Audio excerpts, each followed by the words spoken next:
I need you. I need all of you to be able to tell me what life is like for you. I don't want to assume. I don't want to fill in the blank for you. All of that is you. Everything that you bring to therapy is you, and please bring that. Please bring you. So I know in which way I'm going to provide therapy that's unique to your specific needs.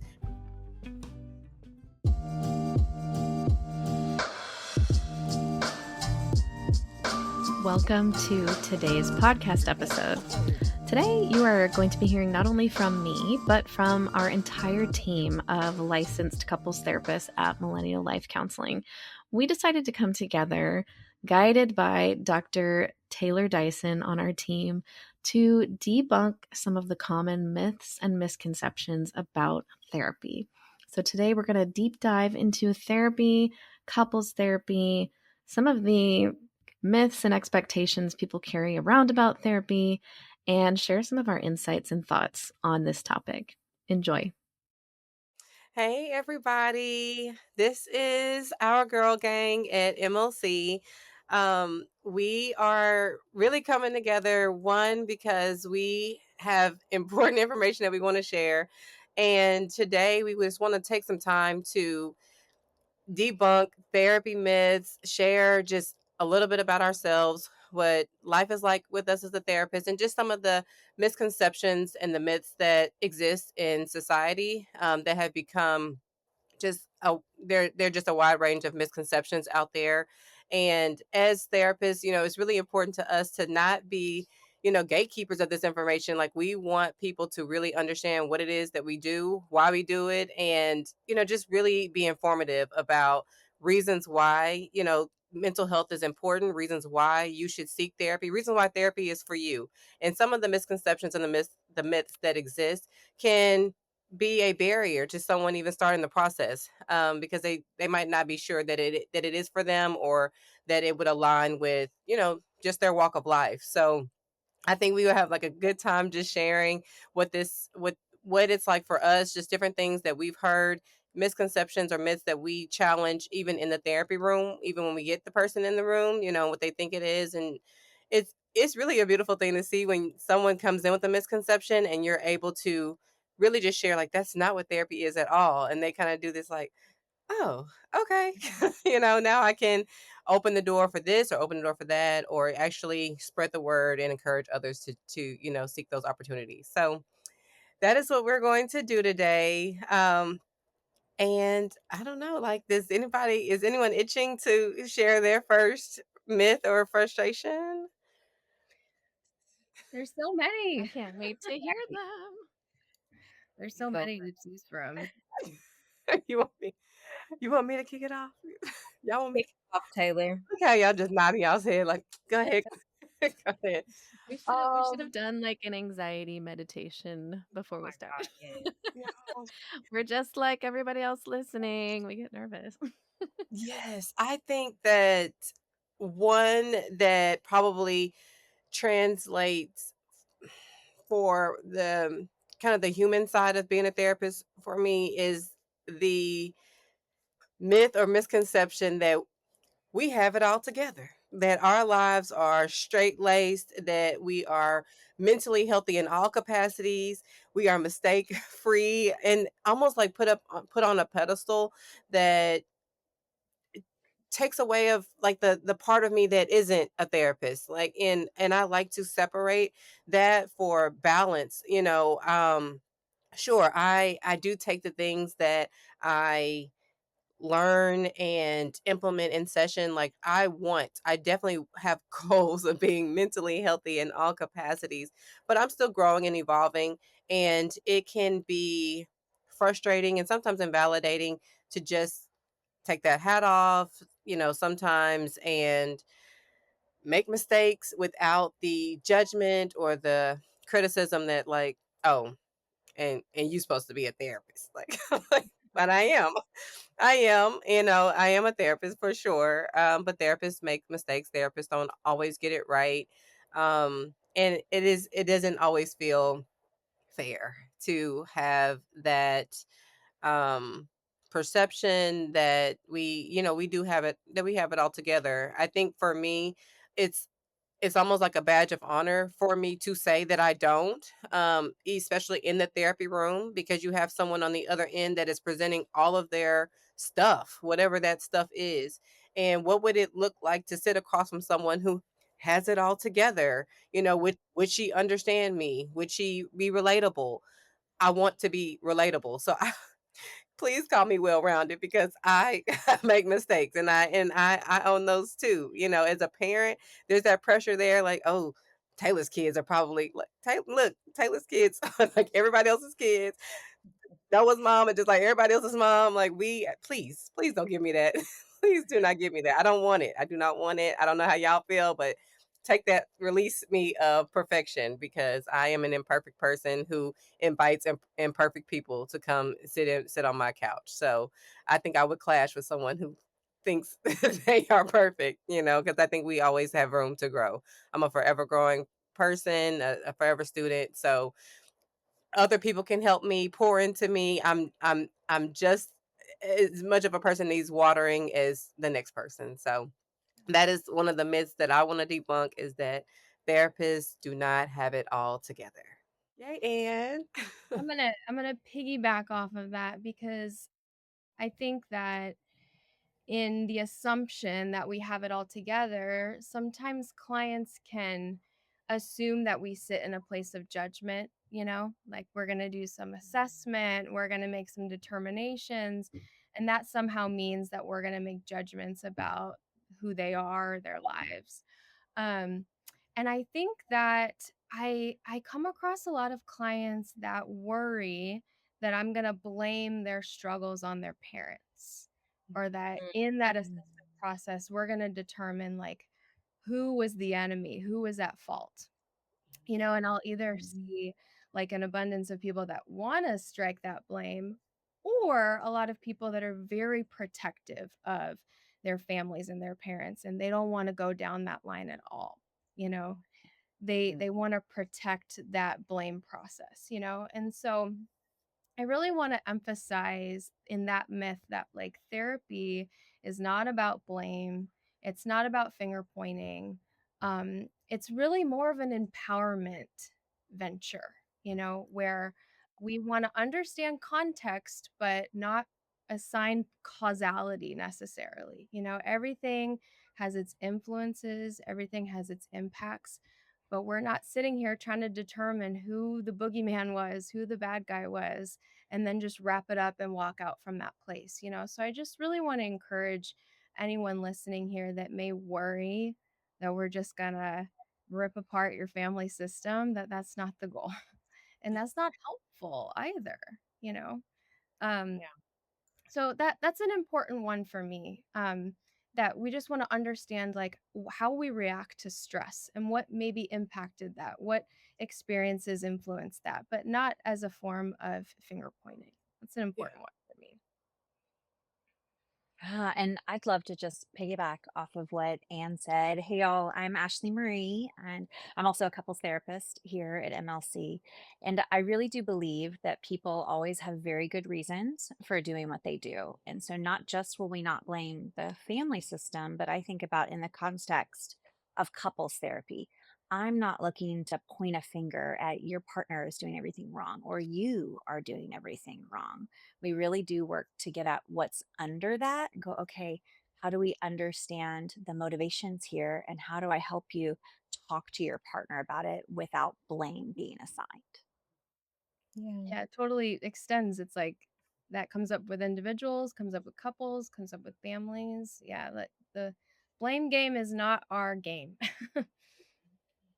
For sure. I just want to jump in here too. This is Katie. I'm also a couples and individual therapist at MLC. I really appreciate what everybody's saying. It also resonates with me because I find that sometimes people are a little reluctant to enter therapy because they think that it's going to be somebody in a position of authority giving them some advice on their life, telling them what they should do. And I think that's a really common misconception, and I'm hearing bits of that throughout what all of you are saying. We are not in a position to be judging, to be blaming, to be pointing fingers, and also to be giving advice or telling people exactly like this is how you should be living your lives. So I see that being a really common barrier, people wondering, I don't know, is my therapist going to tell me what to do? And if they tell me what to do, is it going to align with my own value system or how I see my life? So even like a broader spin off of that is people wondering, do I need a therapist who perfectly aligns with how I see the world? Because I assume they're going to give me advice and I want to make sure that that advice aligns with how I value my life. A good example of that is a couple coming in for therapy and divorce is just not on the table for them. They might think to themselves, if I have a therapist who believes that divorce is an option, they might tell me to break up. And that's a really scary thought. Mhm. Um, I was gonna say that, it is important to me to give the power back to the client when it comes to their story in their lives. I remember someone calling, like referring to me like as an expert, like when you finish school, like, oh, you're like the expert, you're like the therapy expert. Like, oh, that okay.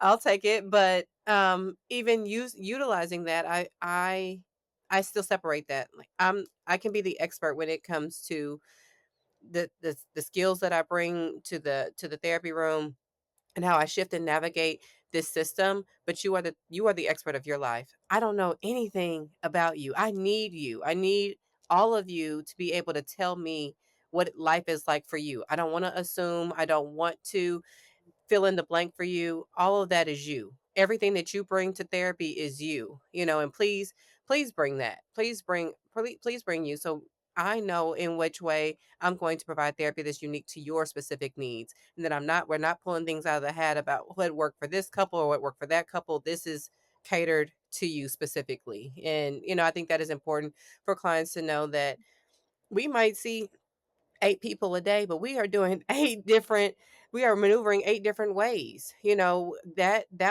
one's shut off and that one's complete for the day, but when you come in, all focus is on you and your goals, your specific goals.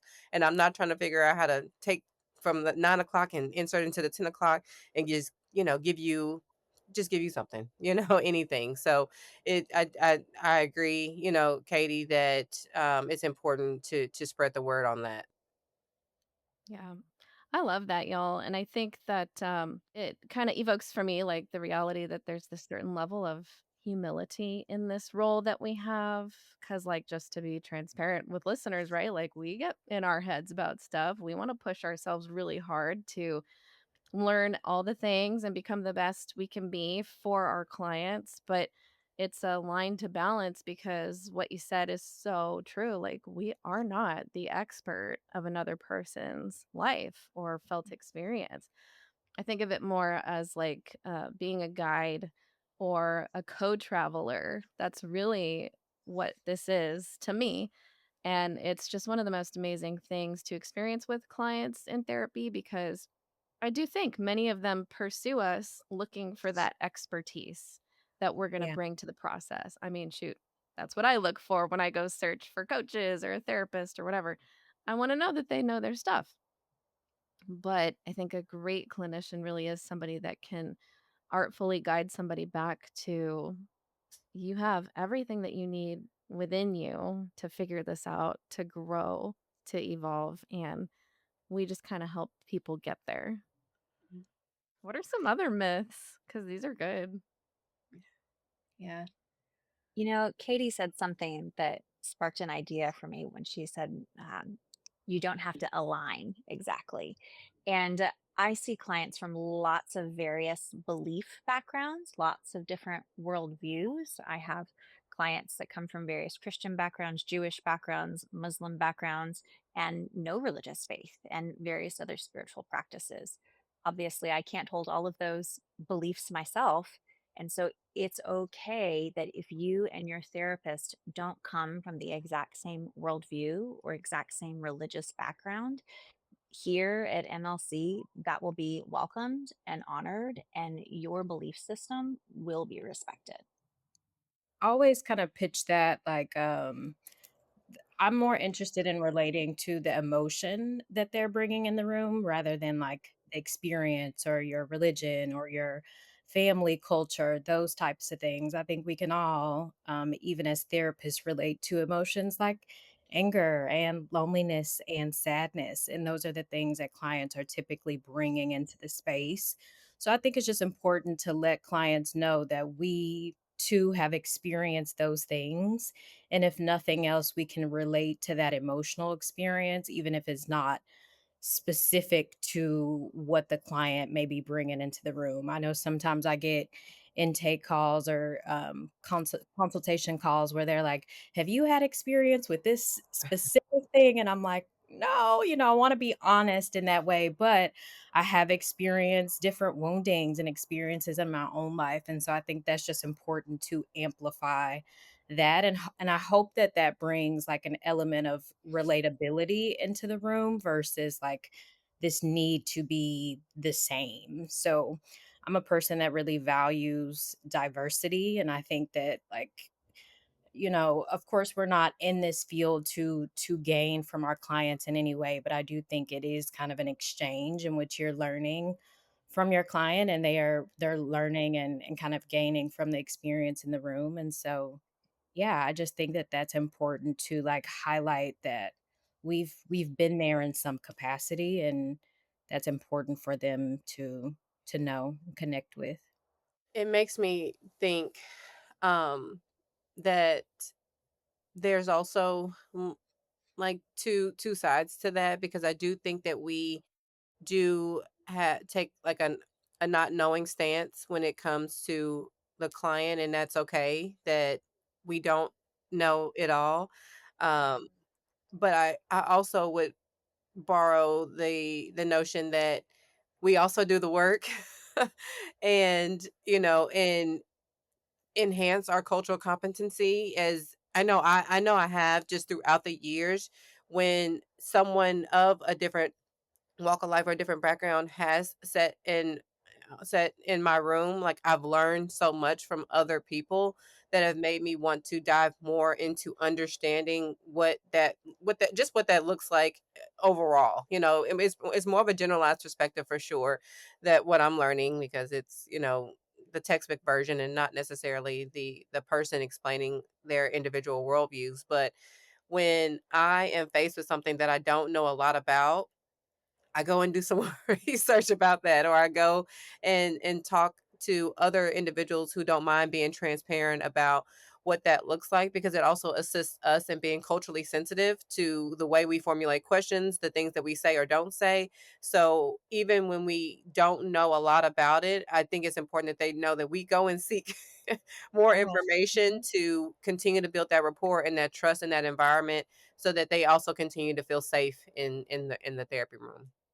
Yeah. Yeah, and that Taylor's probably debunking another myth that's out there, which is like, I pay for 1 hour of therapy and like whatever happens in that space from 5 o'clock till 6 o'clock, like that's all I have paid for. And we know and I feel proud that that's kind of a differentiator because to be quite honest, there are a lot of clinicians that do that because they're Mhm. seeing 30 clients a week and they're burning out and there's not a lot of time to put into that stuff. But yeah, I think that's just one of our values that we want to grow. We want to know our clients and learn when we need to and fill those gaps. And you're getting Yeah. so much more than 1 hour when Yeah. you work with us, and when you work with a clinician that values those things that you talked about.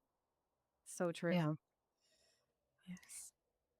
I'm gonna jump in because I'm thinking back to things that I frequently hear from clients in that first session, and a lot of them will share previous therapy experiences, so this is where I think a lot of us are getting in touch with some of those myths and sometimes lived experiences that they're Mhm. coming from.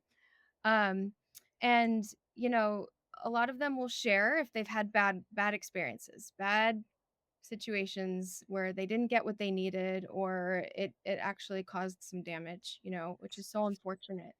But it can start to form like their understanding of what a therapist does. And I think I see a lot that people either think that a therapist is just using themselves or they're just using their theory. And I really think that it's a combination of both. Like it's a very nuanced space where we Mm. use our authentic selves, and that looks different. Obviously, we're all different people, but in tandem with our practice and our theory. Um, Mhm. and it's so important because what that means is that you're going to get some vulnerability from us too. I think it's like a really tall order to ask our clients to show up and to speak vulnerably about what they've been through.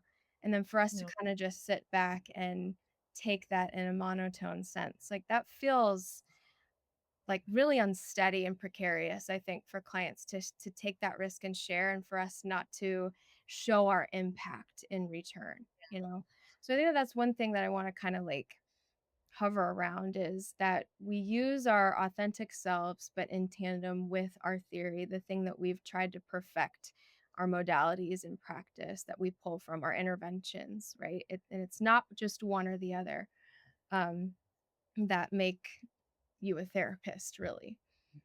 Yeah. That was kind of vague.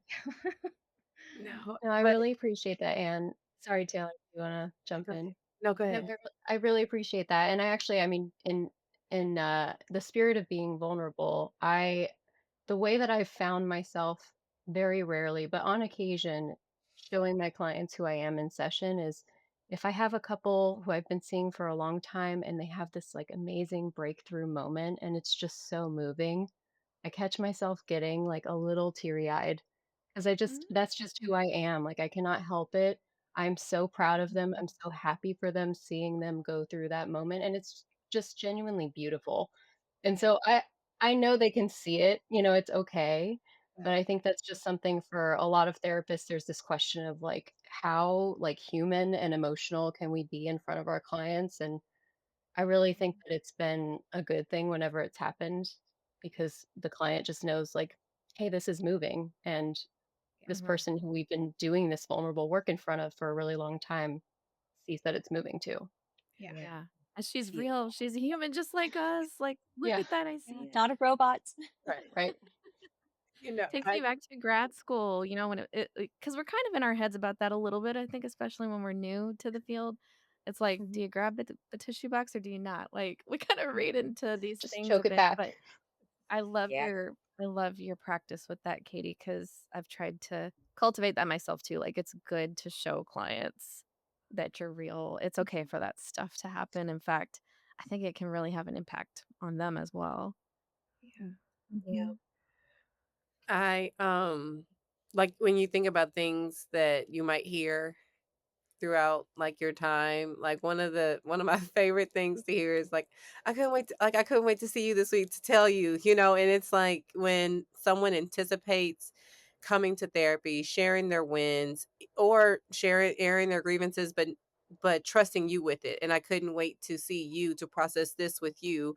It speaks volumes for the impact and the rapport of that therapeutic relationship. And when Anne was talking about um what we bring to the table, like sure, we learn all this stuff, but when I think about MLC, and we've talked about this before, that even with working with ladies, like it's a bunch of women, and you would think that it would be like kind of catty and petty and all those things, but it's not. And because what we bring to the table beyond our education is ourselves, and there's so much beauty in our ability to just shine as our individual selves. And that's also what we bring to the therapy room is ourselves. That's what makes us different. Each of us bring something different to the therapy room. And that's, that is just, I mean, it's just beautiful. Right. And it helps us, determine how we refer, because we know that this is something that you're extremely passionate about, and you would be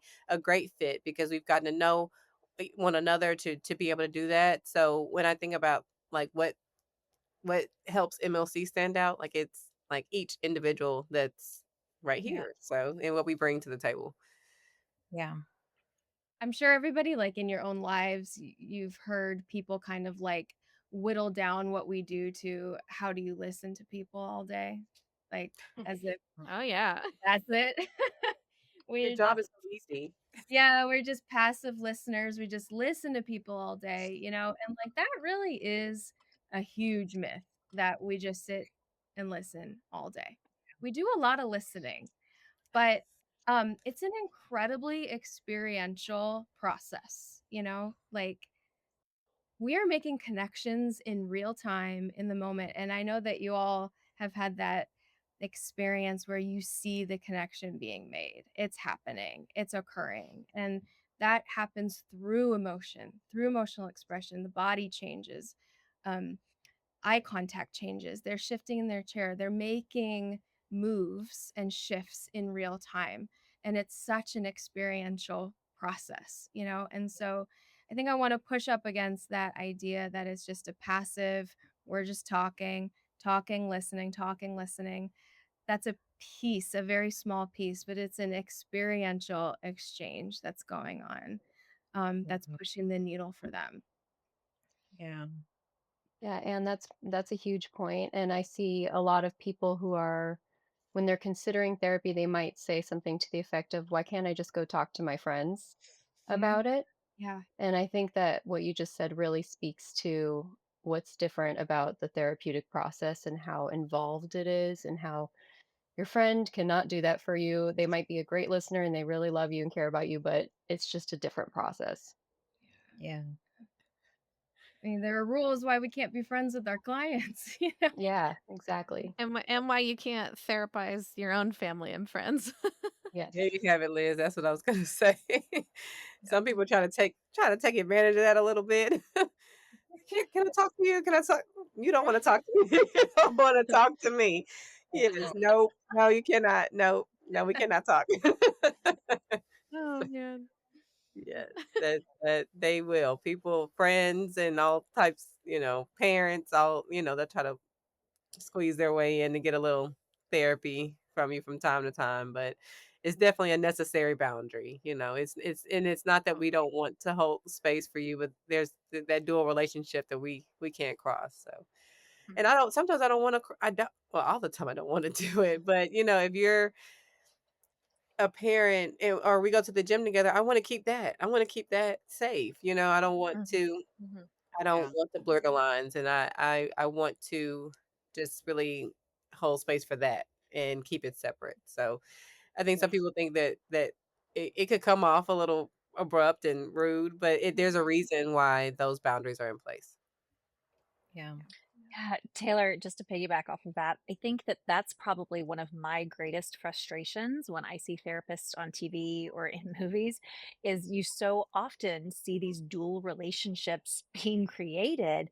And my husband doesn't even want to watch a TV show with a therapist in it with me because I'll just yell at the TV the whole time going, "That's unethical. You would lose your license for that. That's not okay."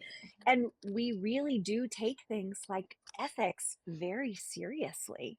And I've had conversations actually with multiple clients about how, yeah, if I weren't your therapist, we would probably be friends, Mhm. but then I couldn't be your therapist. And Right. this is an important role. And so we can't be friends. And we've had to navigate what that looks like to make sure that we keep this sacred space sacred. Yeah. Mhm. Mhm. It's just such a space in the therapeutic relationship to like it's a beautiful thing to get there where it's like, wow, that vibe really is a piece of this experience where there's just such a trust and understanding and regard for, that you kind of experience in that space. But I think ultimately the goal too is to help the client get out into that life and learn how to cultivate that in new relationships. So, yeah. Yeah. I think also like the media portrays therapy as this like last resort too, you know, Mm. like if you're just at your wit's end and it's do or die, like then you go to therapy, and I actually like plead with any listeners that think that that's the case because it's actually harder to come back from something so severe than catching patterns kind of early on. Not impossible, of course, but like more painful, I think, so you don't have to wait. You don't have to be in dire circumstances to come to therapy.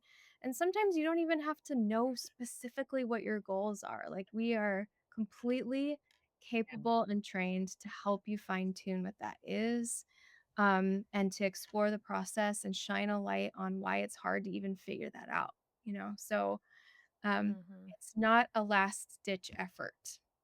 That's Yeah. all I want to say about that.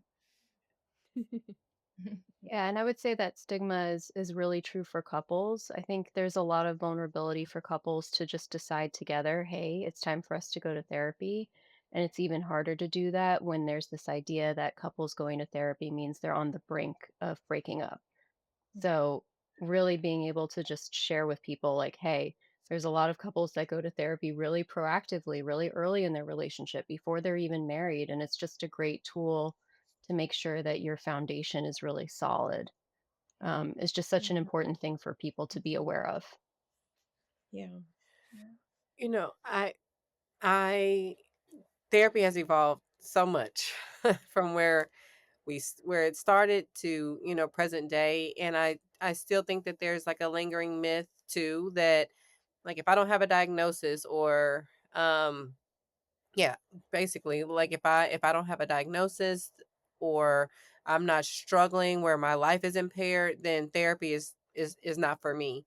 And to the evolved perspective, that therapy is for everyone. Therapy is for everyone, and everyone can benefit from therapy. And there is still a spectrum of the type of therapy that you get depending on what you're presenting, but everyone can benefit and would benefit from therapy. So it there this perspective that, oh, if I tell someone I'm seeing a therapist, they're going to think I'm, in distress, and I'm impaired, and I have a diagnosis, and I have to keep that a secret. Like, no one can know. No one can know that I'm in therapy, and to an evolved perspective of, let me tell people I'm in therapy, and they see that as something that is empowering, and like, good for you, and tell me more about that. And we're highlighting it as something that is a necessity, and growth oriented, versus like, oh, did you hear so and so's in therapy? Like, it shouldn't be that. It should be like, oh, and if you have a referral, let me know, because I would love to get into that. That's what I would hope therapy is evolving into. But I do think that we still struggle with, like, therapy isn't for me because I don't fit in this specific category. Yeah. Right. Therapy is for therapists. Yeah. Hmm. And is.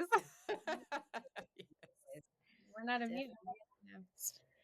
Definitely a therapist who has my own therapist. So for sure that's a necessity. But I, yeah, Yeah. Taylor, to kind of tag on to your experience, we were just kind of chatting earlier about, like, in the spirit of it being February, it being Black History Month. I think that is a common myth in the African American community that therapy is a sign of weakness, or you can't attend because there's like this misconception of like being misunderstood. Or I think the bigger theme there is like privacy and like family loyalty. Like, there's this expectation that what happens in the family stays in the family, the problems are solved in the family, or they don't get solved in the family, but they are meant to stay there. And so a lot of people in our culture, I think the tide is really shifting now, and I think more people in the Black community are starting to pursue therapy more. And I think there are more Black therapists that are now kind of accessible to that community. But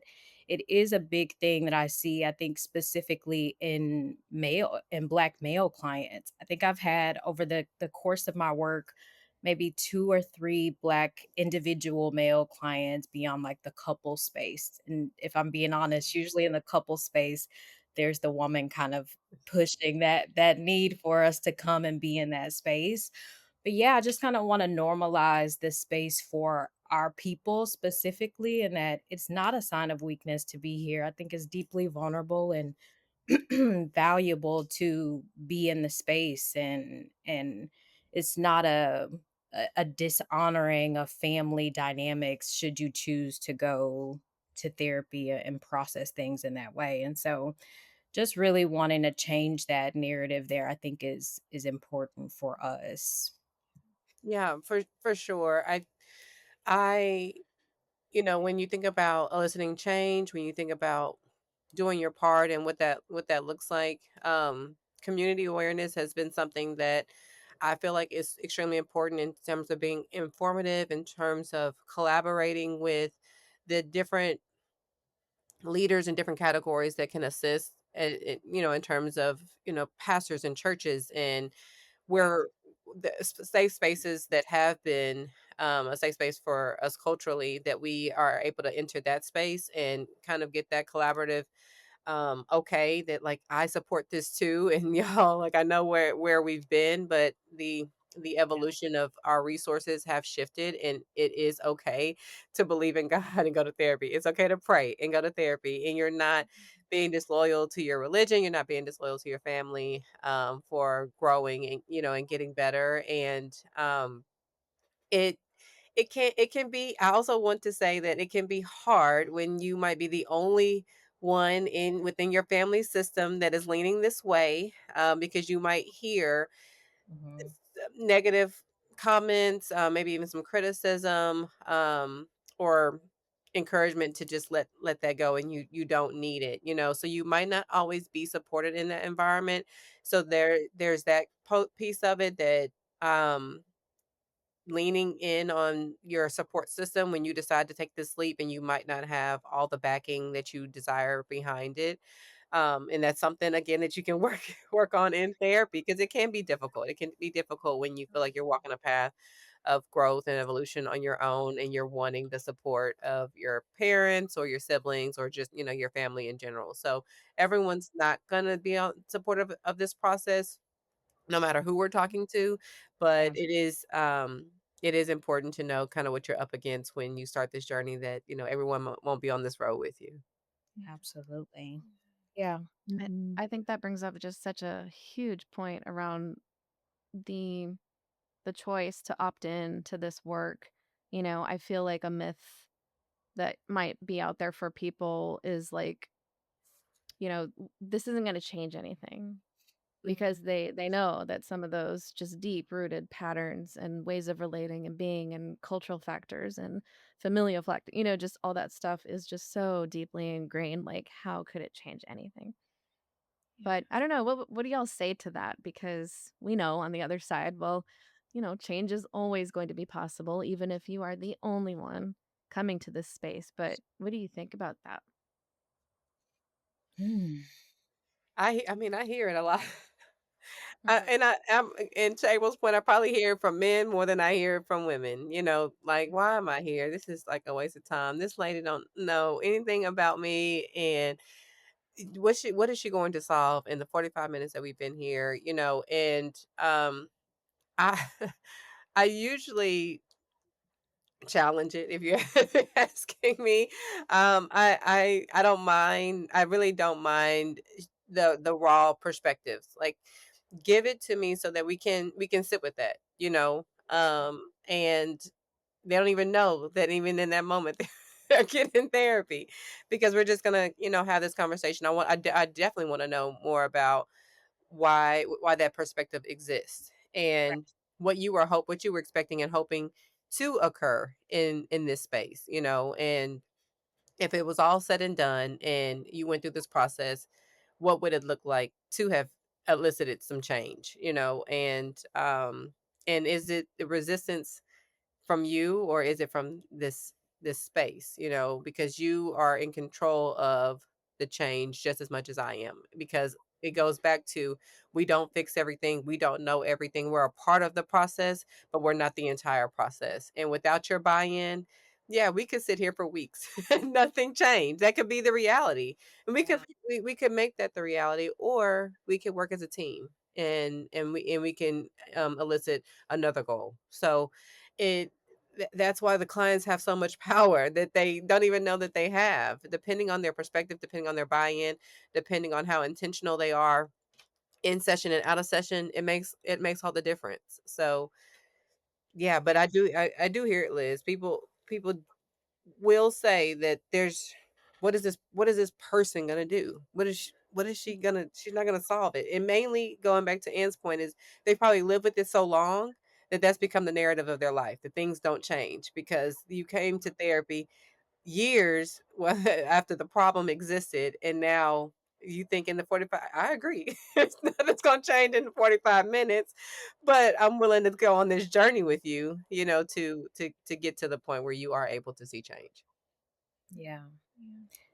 I feel like we've talked about this already, but I think that just really amplifies, like, I don't know about y'all, but I'm the therapist that's like, you gotta move. Like, you gotta be willing to execute and to like walk some stuff out beyond this space. And I think that kind of feeds back into the narrative that like we are like we should be providing this space for you to like feel all the change that you need to feel. And like the truth underneath that is like, as the client, there is work that you have to do, and you can absolutely do some of that in our 50-minute sessions, but there's a life that you are living well beyond that 50 minutes, and Mhm. you have to really take advantage of that. And I think our responsibility is like helping clients understand what they can be doing out in the real world to help them move the needle forward and the change that they're trying to seek, but